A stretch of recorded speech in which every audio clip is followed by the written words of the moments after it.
Hello guys, so sa video na ito, ituturo ko sa inyo kung paano nga ba yan link ang ating TikTok Shop Seller Center.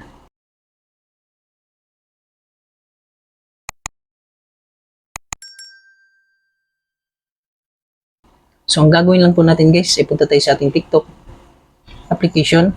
Pagkatapos, so nakikita natin meron ditong profile at pinutin natin to. At dito guys, may makikita tayong tatlong guhit sa itaas. Pipindutin natin itong tatlong guhit. At dito guys, nakalagay yung settings and privacy. So pindutin natin to. Pagkatapos guys, nandito yung security and permissions. So pindutin natin ito. At dito guys, may nakikita tayong apps and services permissions. So pindut lang po ito.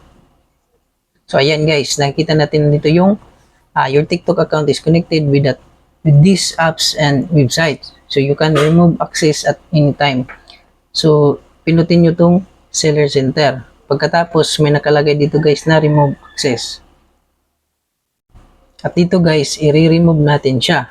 So hingi siya ng confirmation. So nakalagay, Seller Center won't be able to access your TikTok data.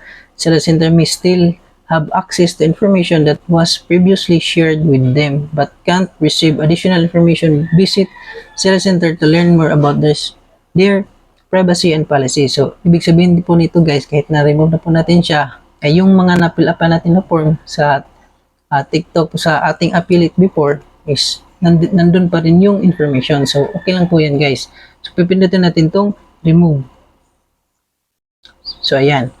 Hindi na po connected ang ating TikTok Shop Seller Center sa ating TikTok application. So, yan lang po ang aking may tuturo sa inyo at maraming salamat. Sana po supportahan nyo ang aking Facebook page at YouTube channel.